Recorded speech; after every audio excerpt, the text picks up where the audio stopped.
AFR On Demand is brought to you by Breck Golf. Try Beaver Creek today, just 20 minutes from downtown Baton Rouge in the Zachary area. They've got a PGA Tour driving range, a short game practice area, 30 to 40-yard practice shots. It's a great place to chip and putt and practice if you don't have time for a full round. Book your tee time today, golf.breck.org, golf.breck.org.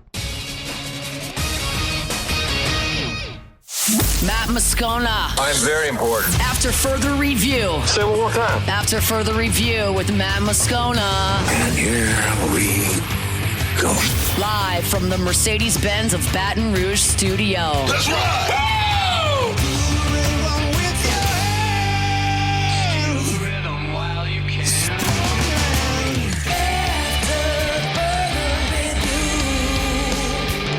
Hour 3 off we go. Welcome aboard. Glad you're with us. AFR presented by Decision Critical Concierge Nursing in Baton Rouge. I'm Matt. This is Shaq O'Neal, and I hate Matt. Cassie Spazzali. I'm walking here. Murray present. Music. And Mr. Toby Town Blake.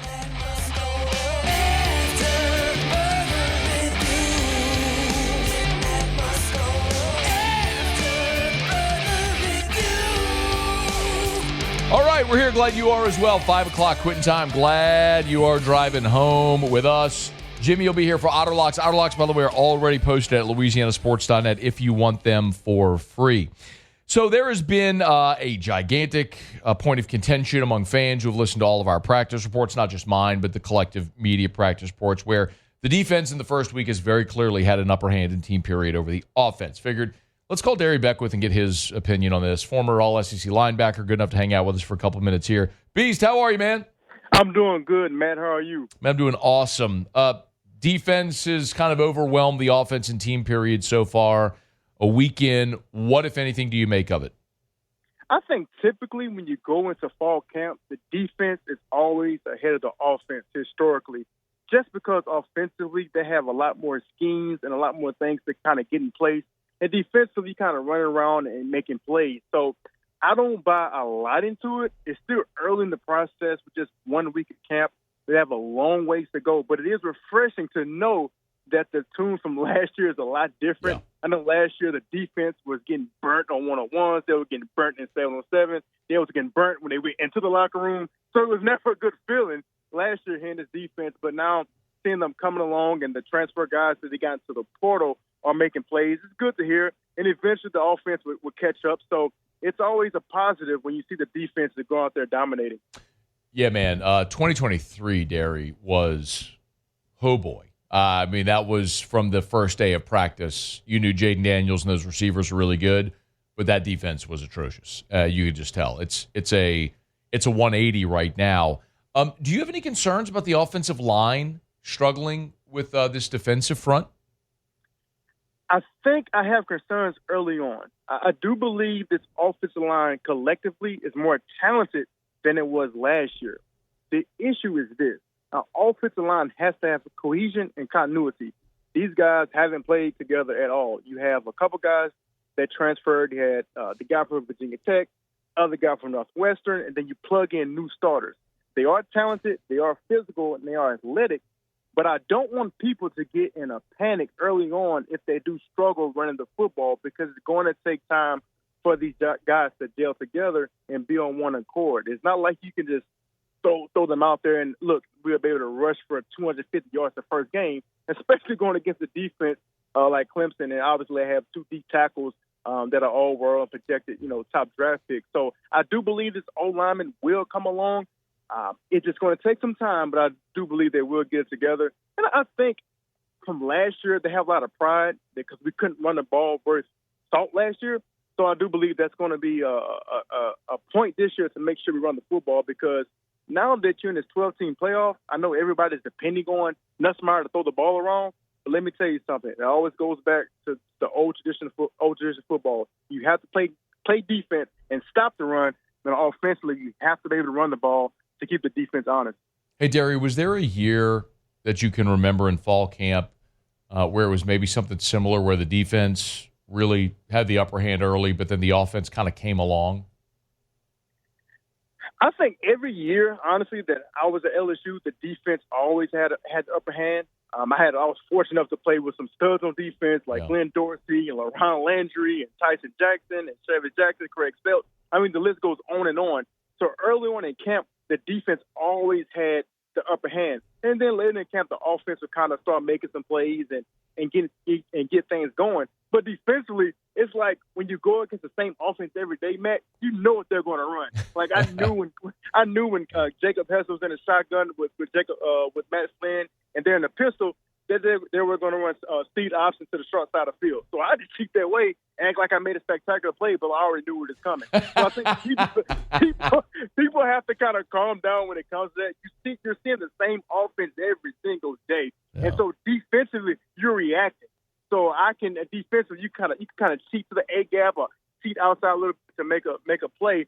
So I do believe the defense should always have the upper hand in training camp, and then offensively they will come along, and when the season starts, hopefully they have it in place and be able to execute at a high level. Former LSU linebacker Darry Beckwith hanging out with us. All right, let's talk about your position. You and I have done these conversations for the last 3 years, talking about Harold Perkins and his role and if he should play off the ball or outside or what. Well, they've moved him to the star, and Darry, he looks awesome, man. He's intercepting passes, he's sacking the quarterback, he's making tackles in space. Is it agreeable, I guess, now to say the experiment of trying to make him an off-the-ball linebacker failed and he's in his natural habitat where he should be? Yes, it is right to say that. Obviously, it did not work out. I understand, Matt, why they were trying to do it. I understand why his family and the people in his inner circle wanted him to play off-the-ball linebacker to prepare him for the next level. But at the same time, obviously, you have to do what's best for the program at that time. And so playing off the ball linebacker did not suit his skill set. And I always kind of go back to when he was in high school. If you watch his highlight films, obviously he was a dynamic running back, but at linebacker, he was coming off the edge blitzing. And when he did play off the ball, he was just blitzing up the middle through the A gap. So he never got comfortable with sitting, reading, and reacting. Now, as a fan and as a guy who wants to see every player successful, I did have hope that he would kind of grow into that role. But having him at that star linebacker position, you can use him in multiple ways, playing the nickel Sam position. They can have him coming off the edge because basically it's a hybrid 4-3 defense. Only thing that I kind of have concern about is how that defense is going to fare against 11 personnel or 10 personnel. Are you going to bring in an extra nickel and kind of kick Harold down into the box and kind of use them like the old Clay Mathews defense that they did at USC? So that's my only concern. When you play that hybrid 4-3 defense like that, it's going against spread offenses. It's all of college football today with 11 personnel, 10 personnel. But I do believe Blake Baker and the defensive staff has a plan for Harold Perkins, but most importantly has a plan for the defense. And as fans, I just want us to kind of lower the expectations on Harold Perkins because I do believe the guy had a dynamic freshman year, and we expected that same thing again. And as a sophomore, he did a great job. He stuffed his stat sheet when they moved him back to the Sam outside linebacker position. Then last year they moved him back to off the ball, and it didn't work out. I think this year you're going to see a different version of Harold Perkins because that pressure to be all-world or the next Lawrence Taylor in football is not going to be on him. So I think he's going to play a lot more relaxed, looser, and I do believe he'll make some plays for LSU defensively because we're going to need it. You know, Darry, Whit Weeks is back, but it looks like West Weeks is going to start next to his brother. I mean, every time they're out there with the ones, it's the Weeks brothers. West Weeks is going to replace Greg Penn, who's a 3-year starter, man. How do you think that goes with West stepping into the starting role for Greg Penn, that transition? I think he's been there long enough to understand the scheme, understand the defense. The only thing that I am concerned about is just the speed of the game. Is West Weeks fast enough to get from point A to point B? I'm not saying he doesn't know the defense. I'm not saying that he's not physical, but watch him sporadically sometimes. Last year, I don't know how fast he's able to compete in the SEC offensively. Now, his brother Whit Weeks is a whole different animal, right? Whit Weeks can run. He's athletic. He can move sideline to sideline. I'm not sure about West yet. Look, Matt, I could be completely wrong. I haven't been to a practice yet. I'm pretty sure the guy looks phenomenal, looks great. But the only concern watching him last year, he seems a little stiff. Hopefully that can be corrected and have him, run sideline to sideline and make plays. And but look, even if it don't work out, you got a guy like Devon Keys who stepped in last year as a freshman and played phenomenal down the stretch. Also, they have a freshman coming in by Charles Ross, who was a track star in high school, guy around like a 10-3 and 100 meters. So I think in today's game, Matt, you have to have speed on defense.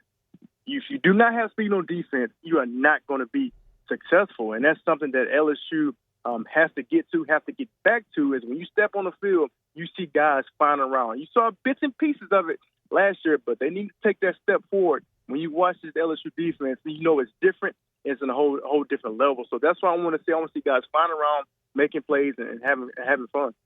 By the way, Darry, Tylen Singleton's getting a bunch of run out there too, along with Devon Keys. It's he came in last year. He didn't play a bunch last year, but came in same class with Keys. Boy, he's filled out his body year 1 to year 2. He looks really. He's wearing. By the way, he's wearing 46. Well, you were 48, but it's you won't miss him out there, man. When he's out there, he looks really good. Hey, before you go, is there another spot on the defense that you think they really need to improve, or you're interested to see if they've been able to improve this offseason? Safety. Yeah. I mean, I think the past 2 years we just wasn't good at safety. I know they got the transfer in from Houston, and obviously we're looking for Deshaun Spears to take another step. And so I'm looking for the safety position to be a lot more elite than they have been in the past. It's just been an eye-opener watching LSU defense, Matt, the past few years and not seeing an elite secondary. Yeah. It doesn't even seem real. So I think with A.J. Halsey coming in from Houston, he's going to make some noise. I've been listening to what's going on. He's not running with the ones right now, but I think eventually the guy should be starting, and he will be starting. And I believe a guy like Deshaun Spears can take that next step as well. Then you have in the secondary, you have Pickett, the freshman that's coming in as well, and A.J. Stamps has a lot of experience, and the other transfer from Virginia Tech. So overall, I'm looking for the secondary to be intimidating. Back in the day when teams got off the bus and the receiver lined up across from the LSU DB, they were a little bit hesitant, meaning they had to think about their routes. Well, the past few years, they haven't been thinking about anything. They've just been running about any kind of way that they wanted to. So that has to change. They have to second guess now and a little bit be more hesitant when they run their routes. So how can I get open? And I'm looking for the D linemen to take a next step as well. I think that's something that's been missing from LSU, is having that interior D line, especially the D tackle position. And everything I've been hearing from Goodman and Ahmad Bro, that these guys have been dominating camp. And look, as a D lineman, I want them mean, I want them angry, I want them aggressive, I want their elbows and knees ashy, Matt. Like, I don't want any pretty boys on D linemen. I don't want my D linemen doing any TikTok videos or any TikTok dances, at all. I want those guys mean and angry, and I do believe that Kyle Williams is going to do an outstanding job, and he's getting players in that deep tackle position that play like him, explosive, quick, get out the ball, use their hips to get skinny, and get out the quarterback and wreak havoc in the backfield. Because if that happens, if you get pressure up the middle from the deep tackle position, it does wonders for your defense.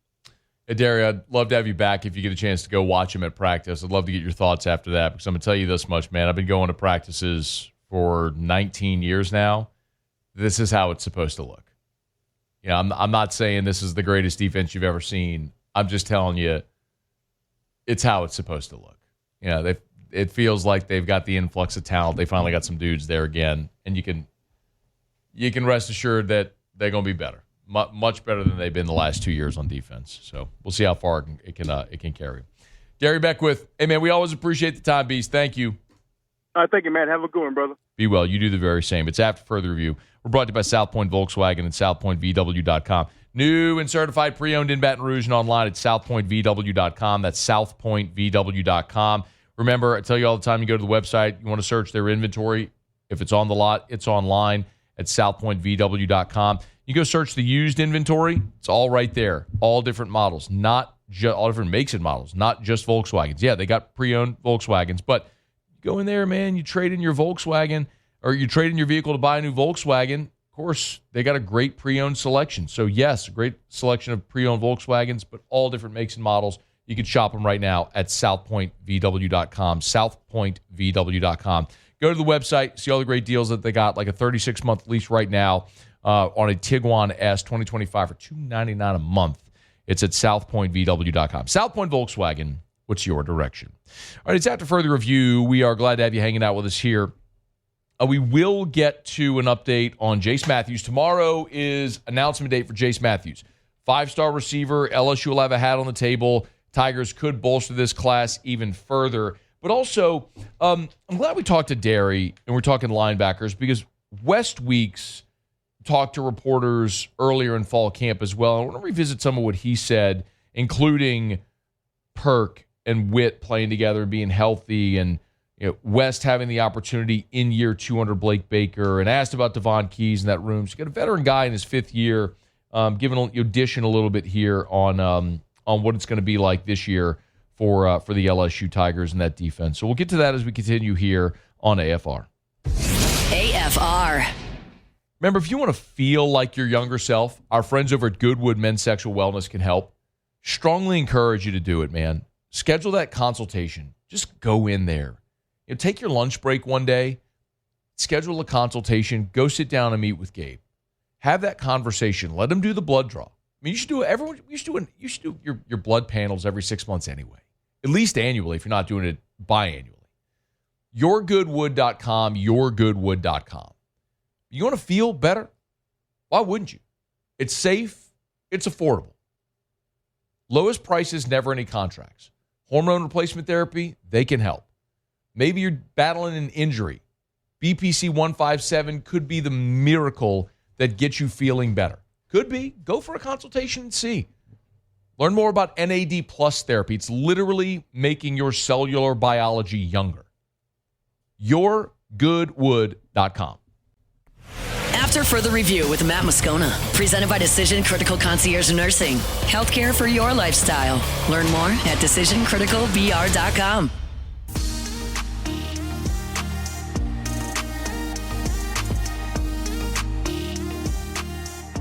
No surprise here, but Garrett Nussmeier is on the Davey O'Brien Award watch list. Davey O'Brien, of course, goes to top quarterback in college football, and the Nuss Bus on that watch list. It'll be interesting to see where he might fall at the end of this season. We all know when you had a fifth-year guy like that who's the leading returning passer in college football, over 4,000 yards, very talented team that's expected to be in the mix for the SEC, the college football playoff.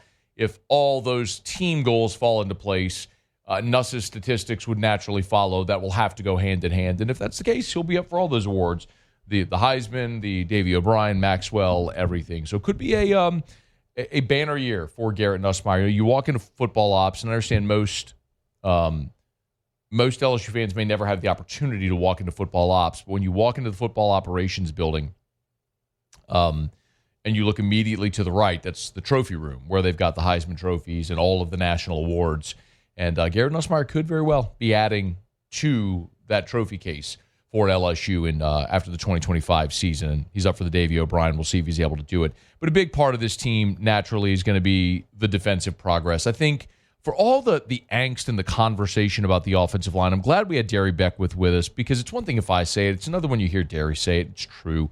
You go out there, and typically the defense does lead, what will be fascinating to see is if over the next 3 weeks, as we make our way through the through fall camp, if we start to see a little bit of a shift where the offense does start to maybe have a little bit more of the upper hand. And what Darry said is also true, that the defense knows the plays. They know the offense. They know the formations. They know the personnel. They know what they're trying to do. So that's why we often say, man, those drills, especially early in camp, generally are heavily weighted toward the offensive side.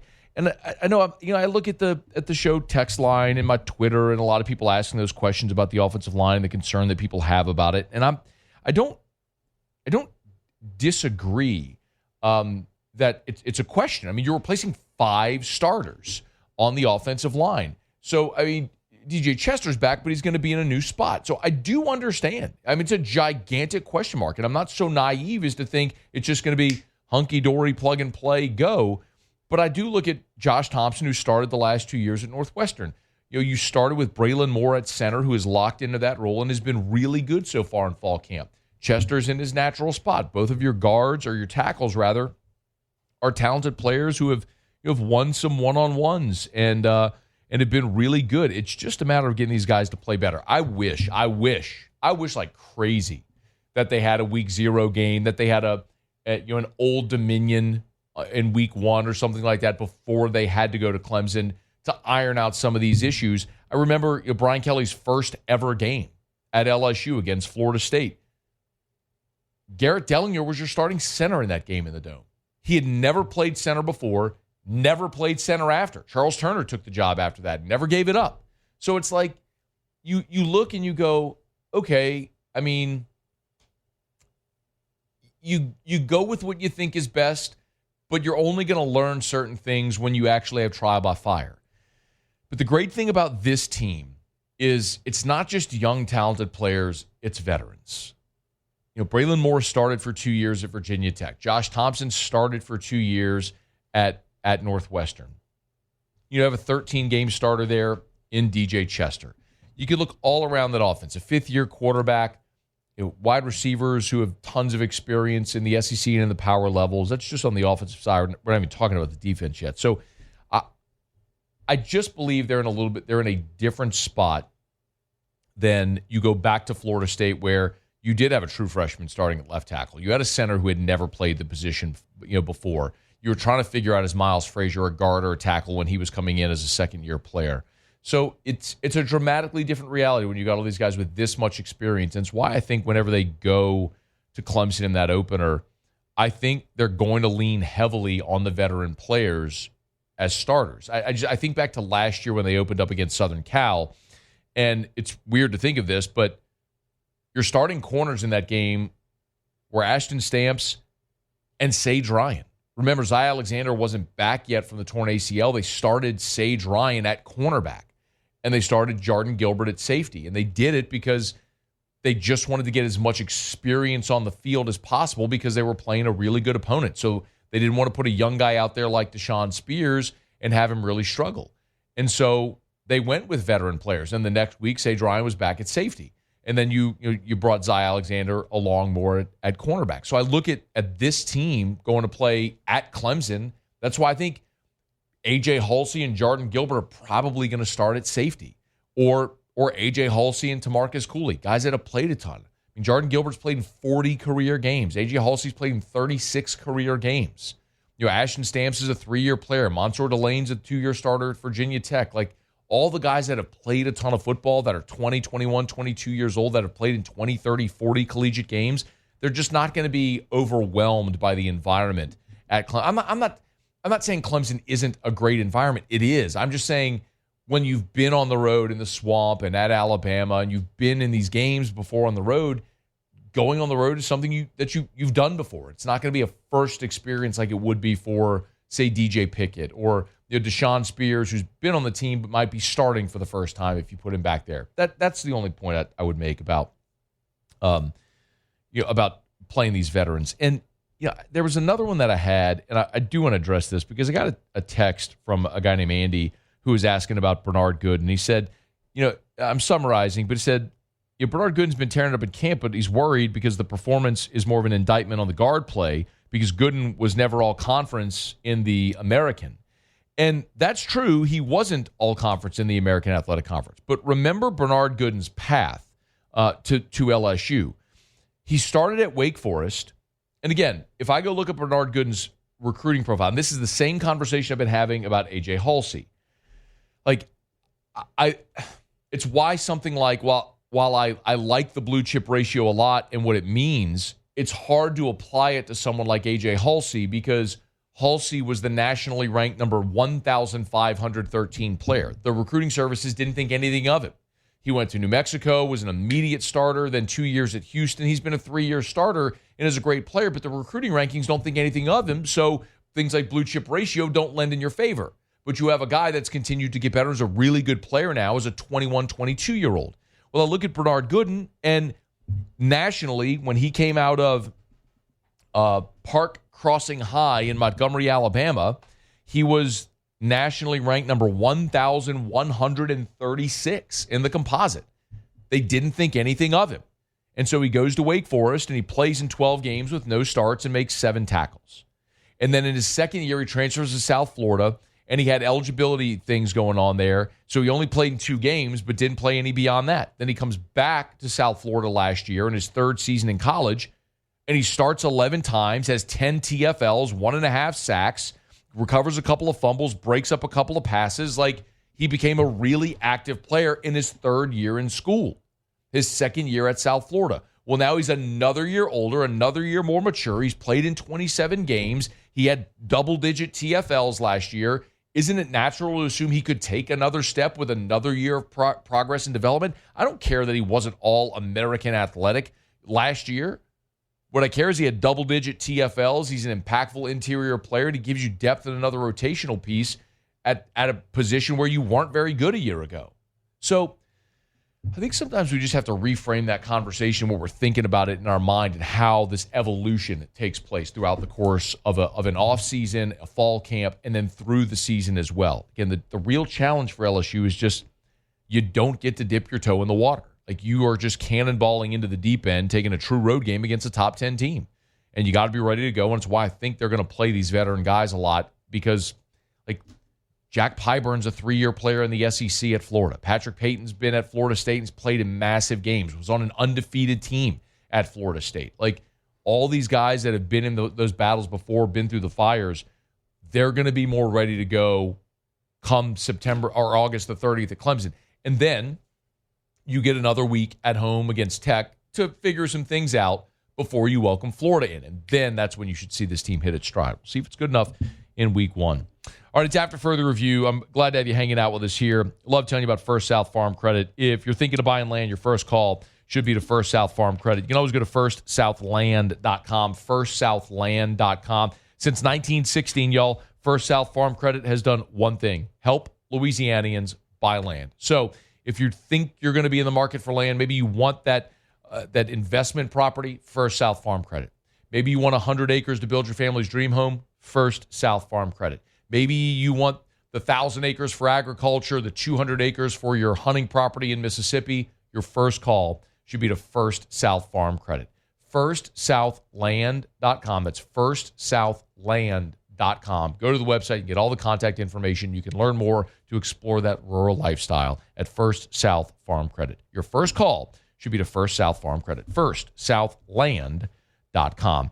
Real quick, I did think this was interesting because West Weeks, in that interview with the media, was asked about Devon Keys. And then he brought up Tylen Singleton. Devon has stepped up in a big part of kind of becoming like another vet. He's helping out the young guys. And then Tylen Singleton, he's come a long way, even from spring to now. He put in a lot of work over the summer, too, and he's really starting to click. So I think he can also be a big part of this defense this fall. Oh, man, Cassie, we got to get rid of that picture forever. Pull up that photo again. That's West Weeks with Matt House behind him. Like, let's delete that one permanently from the archive. I hope to never see Matt House's photo or face ever again associated with LSU, because that man is solely responsible for LSU not being a playoff team in 2023, wasting one of the most dynamic Heisman seasons, one of the most dynamic seasons we've ever seen in the history of college football. So, delete Matt House. What if Matt House was just walking down a street? What if Matt House came and was tailgating before LSU against Florida in September? I don't think that'd go over too well for him. Man alive. Yeah. I don't think he'd be welcomed into any tailgates to just be like, hey, come have some jambalaya. Not a fan favorite. No. They lure him in to tie him up to a chair. Yeah. Put duct tape over his mouth. You ever seen that opening scene of the show, The Landman? No. Billy Bob Thornton. I want to watch that show actually though, but I have not seen it yet. Someone recommended that Eric and I watch it. We were trying to find a series. I don't really watch TV. Yeah. And so we're like, all right, we'll give it a shot. We made it through about 25 minutes of the first episode. We're like, yeah, no, this isn't for us. Interesting. Yeah. You may love it. And maybe it's awesome. But we were watching like, yeah, this is not our type of thing. It just might not be your taste. I get it. Yeah. I'm like, Give me $1 million listing. Like that's what I. Love $1 million listing. I do love me a real estate show, and none has ascended to the level of $1 million listing. They got the secret sauce. Okay, it's AFR. AFR. We're brought to you by the Watermark and the Renaissance. Watermark Downtown, Renaissance Southtown. Hey, if you got an event coming up, remember either Watermark or Renaissance. Great place to host your next event. My friend Allison Crump, who is the events coordinator, she always says we're in the business of saying yes. So if it's Watermark Downtown or Renaissance Southtown on Bluebonnet, they will manipulate their space to fit your event. When we launched LouisianaSports.net, we had our launch party at Renaissance Baton Rouge. It was in that corridor area between Tallulah and the Terrace, which is the outdoor area. They had a makeshift bar set up. They put a riser there where we did AFR, plenty of place for people to walk and mingle, easy access to the outdoor space, to Tallulah. Maybe you need their grand ballroom for 500 people. Maybe it's a wedding reception, a fundraiser, an awards banquet. They can host you at Renaissance Baton Rouge. So check them out. Give them a call and ask for Allison Crump over at Renaissance Baton Rouge. After further review with Matt Moscona, presented by Decision Critical Concierge Nursing. Healthcare for your lifestyle. Learn more at decisioncriticalbr.com.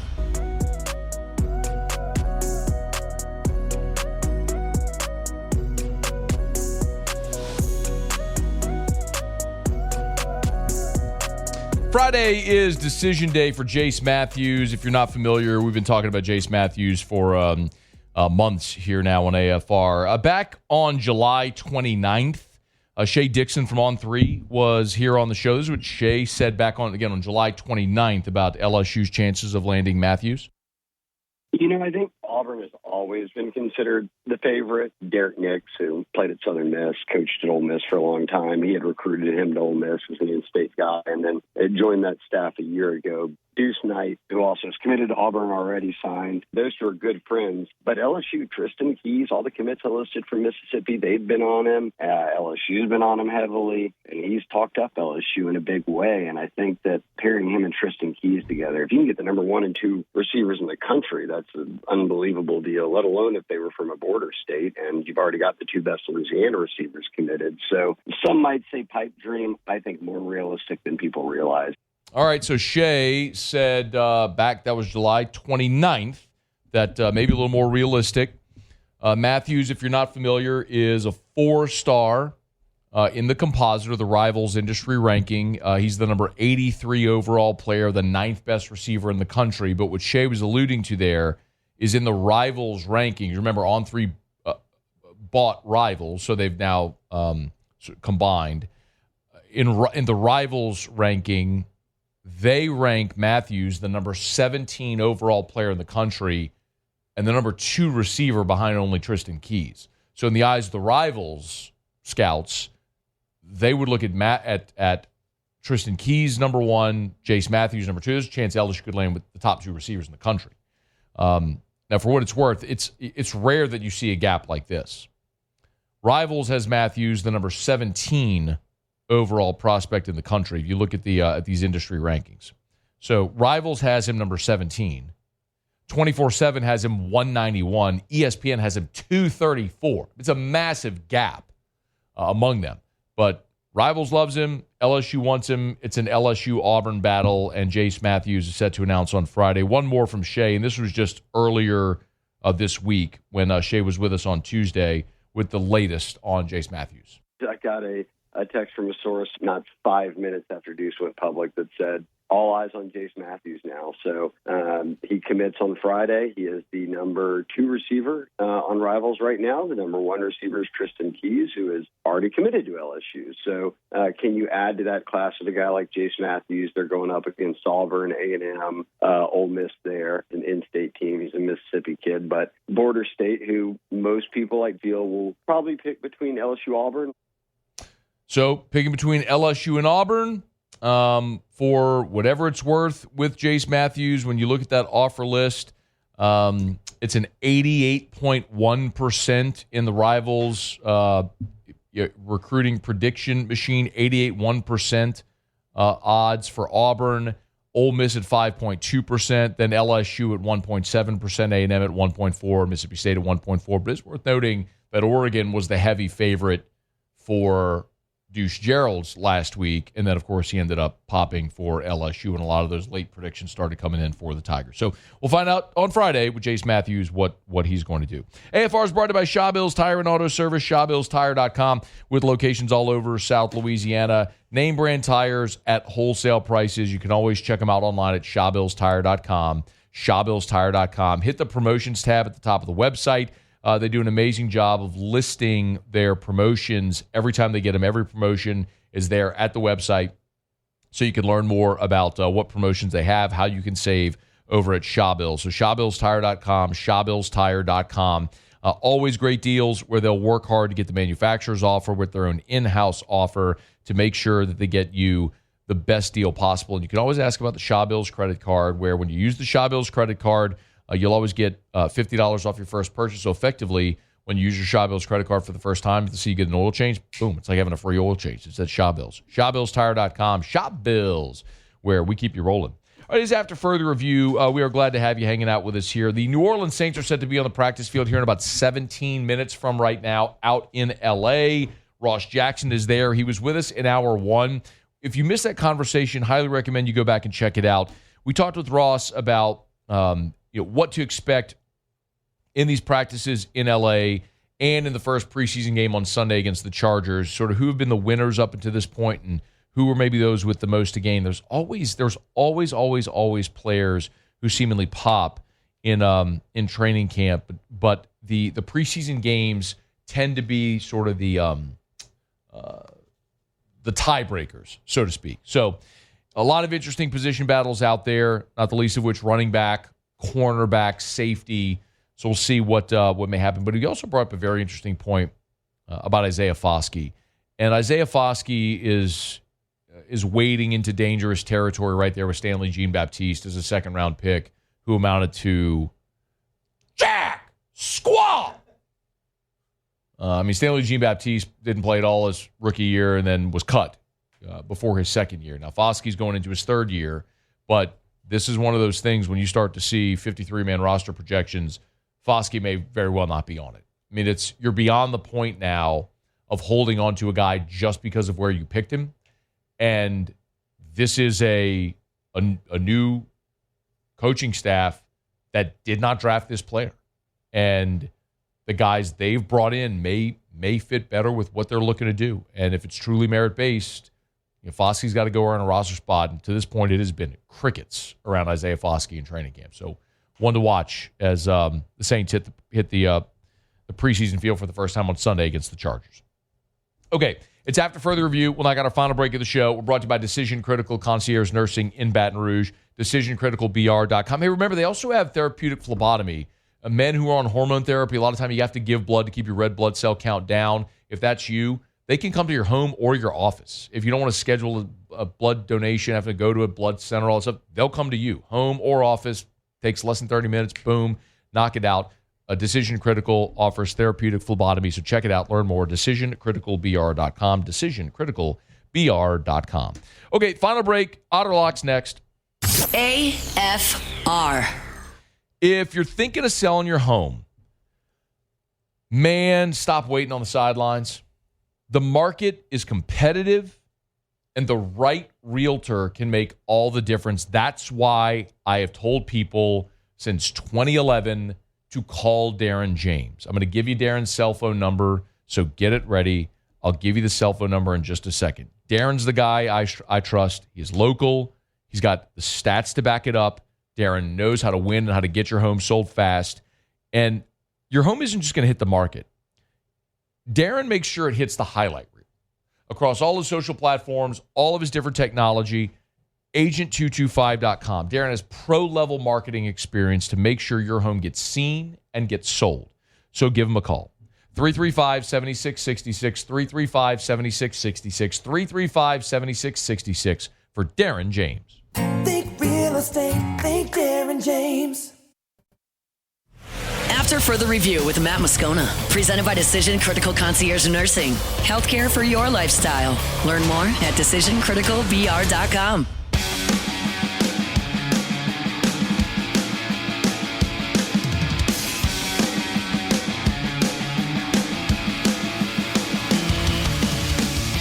Down the stretch we come. Final segment here on a Thursday edition of AFR, presented by Decision Critical, Concierge Nursing in Baton Rouge. One thing left to do, find out what we're betting on tonight. It's time for Otter Locks. Otter Locks. All right, time to win some money. Presented by Total Maintenance AC Repair. Same-day service means you will never sleep hot. 480-1000. We are Total Maintenance. I think it's safe to say that I won the bet. Did Jimmy go 3-0 again last night? Yeah, he did. Is our guy 7-0 since he's been back from Del Mar? Yes, he is. Okay. Otter, how are you? I'm doing fantastic. How about you guys? I'd be a lot better if I had played your bets the last 2 nights. Well, we were swimming upstream, remember? We took the Washington Nationals. Hey, walk off. Lunatic. We're trying to break the Boston Red Sox. Kind of lunatics Musso out. knows how hot the Kind Red of Sox lunatics out here betting on the Nationals. When you're hot, you're hot. What can we say? All right. Plussy. All plussy. Let's talk about this Cincinnati game right now. Okay. Because there is a big line discrepancy. So, I work for Bet Rivers. We do shows at the DraftKings outlet. You got DraftKings as a sponsor. It's the first half line for Cincinnati is minus 6.5 at DraftKings. It's minus 4.5 at Bet Rivers. Okay. So just saying, there's, with these low volume, the lower the volume, the more discrepancy. But this is really big one. And the obvious is because, they're going to play Joe Burrow and the starters for a quote unquote a few series. So nobody's playing for Philadelphia. Yeah. They played more games than anybody last year. They need a rest. So it's kind of set up. It's a tax. It was 3.5 yesterday. 3.5 at DraftKings, and it went to 6.5 today.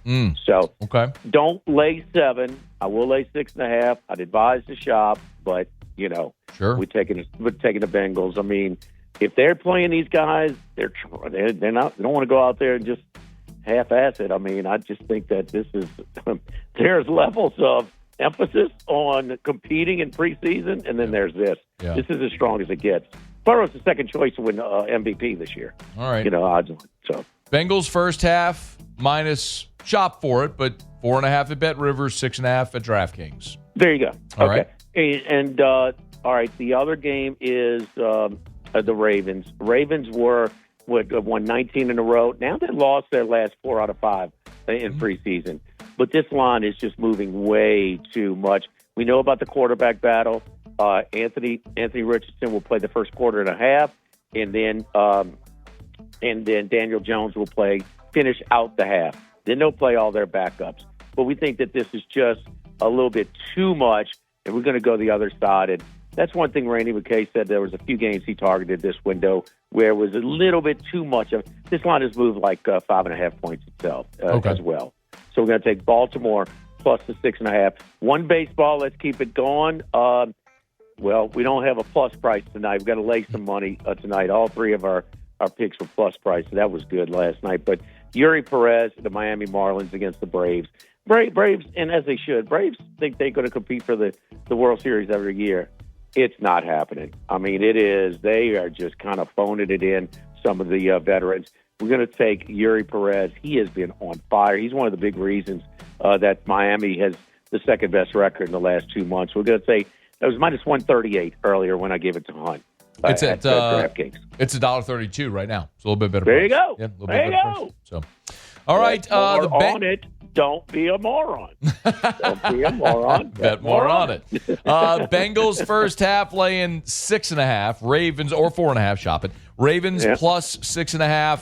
And then in baseball, the Marlins minus $1.32. Otter, where are you tomorrow's Friday? We're back. About time you're back at Rufino's, man. I know. It has been too long. We're getting ready for the big Eat the Competition dinner. wine dinner that they do each and every year to kick off. A big tone of positivity previewing the Tigers this 1 year. minute remaining. All right, Otter, have a great show tomorrow. Good luck tonight. All right. Thank you. Tell Musso quit spreading the rumors about the quarterback, so we'll move on. Musso, stop spreading those rumors. Nussmeier's fine, you jerk. Good All right, luck. Otter, good luck. We'll see. 3 football games tonight, as Otter mentioned. Colts Ravens, that's getting started here in 6 minutes. Bengals Eagles, that is, let's see, the Colts Ravens NFL Network. Bengals Eagles, is that only local market? Looks like that's only local market. And then Raiders Seahawks also on the NFL Network at 9 Central. So great. The game where the Bengals are playing the Eagles and Joe Burrow is going to play is local market only. Awesome. Way to go. It's okay. You'll get plenty of Joe Burrow games in the regular season. Yes, so. All right. Enjoy the football tonight. LSU back on the practice field. Friday morning, we'll be there. We'll have full practice report. Terrio's here tomorrow as well. Cam Sanders will join us tomorrow in hour number 1. Looking forward to that. Muse, Cassie, thanks. See you tomorrow at 3. After further review. As we get on down the road, let me remind you about Rouse's, the official supermarket of the New Orleans Saints. Saints on the practice field in 5 minutes from right now out in L.A. It'll be the first preseason game for the Hootats coming up on Sunday. You want to stock up for your game watch party, make sure you get by Rouse's, the official supermarket of the New Orleans Saints. Rouses.com, Rouses.com. Of course, you can always go shop over at Rouse's, and they got so many great deals always. They have the largest selection and the lowest prices on beer, wine, and spirits. How about Coppola Diamond Wine, $13.99 a bottle. That's for the 750 ml. Jack Daniel's Black, $39.99 for the 175. Hello. Why would you go anywhere else? Rouse's, the official supermarket of the New Orleans Saints. Got all your adult spirits and everything else you need if you're making groceries with your mama and them. It's at Rouse's. Rouses.com, Rouses.com. Rouse's. This feels like home.